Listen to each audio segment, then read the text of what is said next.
n'étiez pas en Ardèche. Allez-y.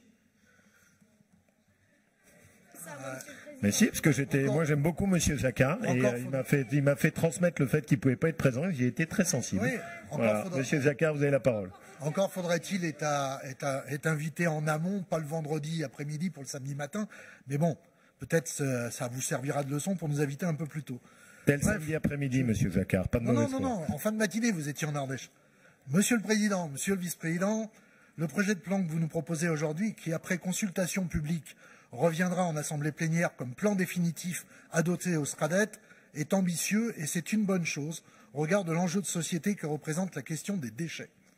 C'est encore plus vrai au regard à la fois de l'évolution démographique à venir et en cours et du besoin de changer de braquet dans la lutte contre les pollutions et le dérèglement climatique.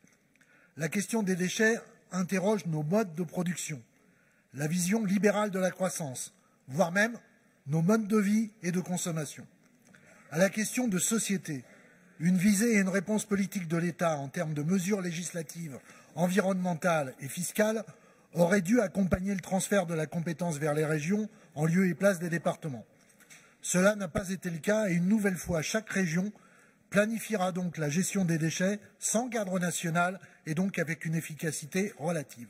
Cela n'empêche nullement, bien sûr, d'avoir un plan cohérent avec des objectifs à la hauteur des enjeux. Ce qui nous est proposé aujourd'hui va dans ce sens et nous voterons favorablement cette délibération.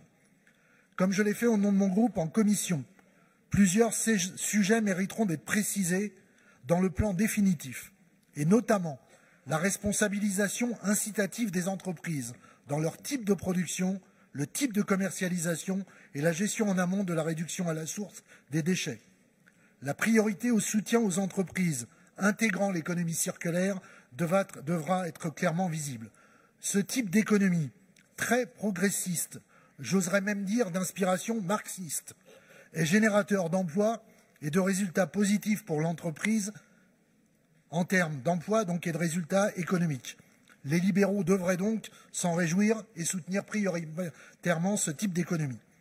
Le groupe communiste a toujours été attaché à accompagner les entreprises par la conditionnalité des aides à une démarche vertueuse sur l'émission des déchets.